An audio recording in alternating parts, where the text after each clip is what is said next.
Deep, serious conversations with your partner are totally overrated.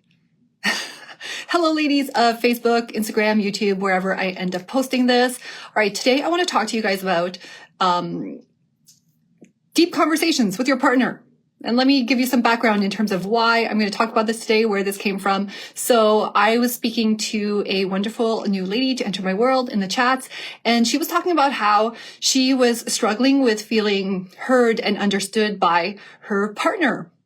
So we were chatting a bit back and forth, and I recommended with her an approach to communicate this desire, this need from her partner.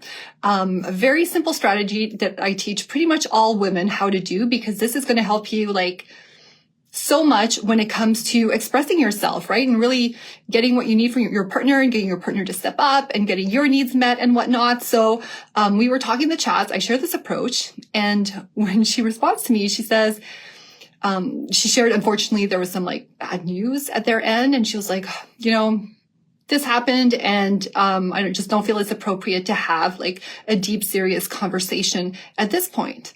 And I found that was super interesting. My first thought, obviously, was, who said anything about a deep, serious conversation, right? I had shared a very simple, short, brief, concise technique, structure on how to go about getting what it is that she desired in her relationship. And then she came back and she was talking about these long conversations. And you know what? I get it, because I hear this all the time. And I used to feel this way too. I used to feel that whenever I had something to share, or there was something I needed, or something that wasn't happening, I had to have a big heart to heart with my partner about, what was going on and why that was so important to me, and, my values and whatnot. And yes, those are important conversations to have. They do have a place and time.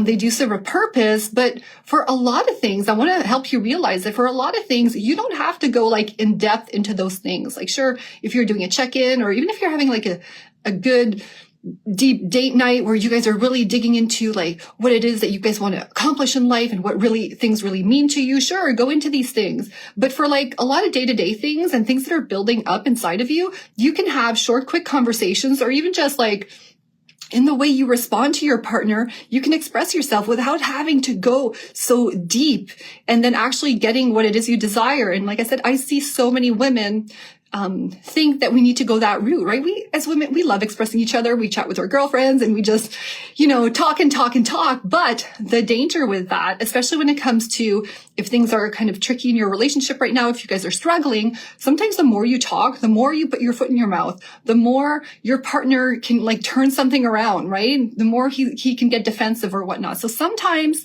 and I'd say oftentimes, the best approach you can take is to just be quick and short, direct, and just state what it is that you need, or state your boundary, right? In a way that's very to the point, very neutral, not mean, not snippy or abrasive or whatnot. But let me share an example with you. So this, actually, I just laugh when these things come up. They seem to also happen in my own life. And I also get an example to share with you guys. But so I have a 14-year-old son.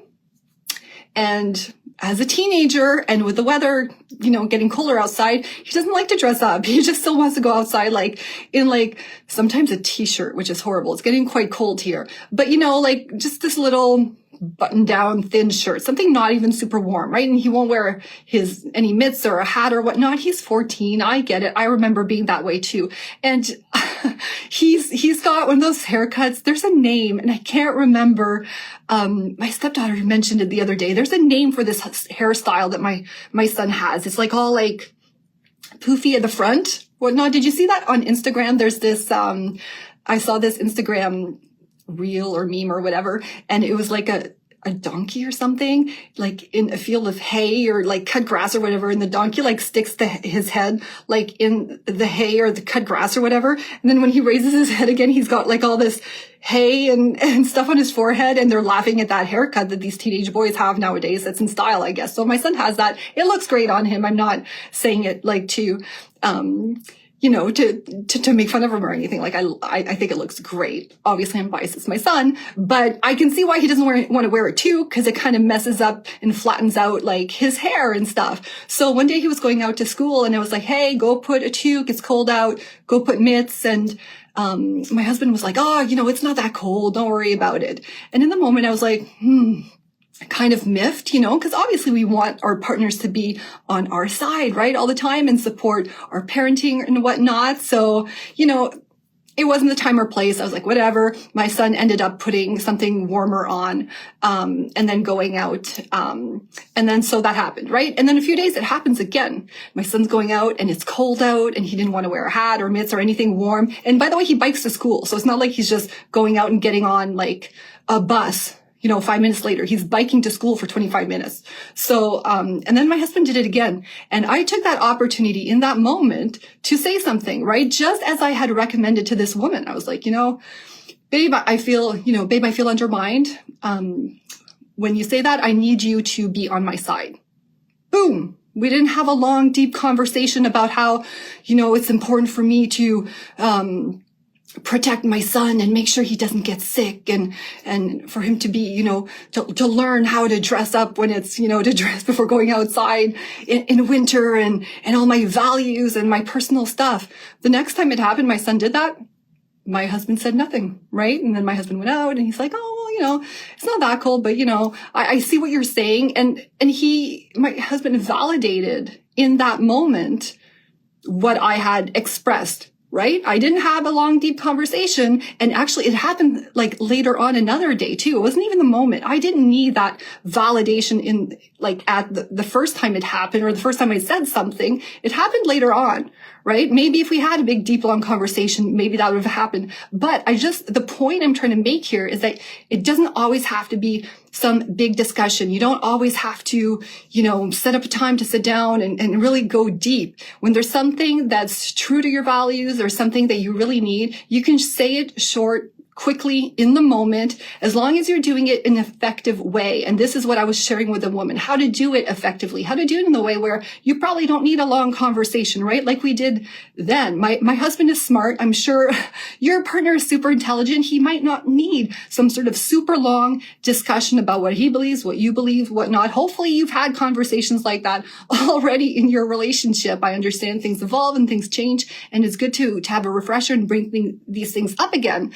But my point is, it doesn't always have to be long, doesn't always have to be super deep. You can express yourself in a way that's super effective, super concise, and men like it when things are brief and concise, by the way.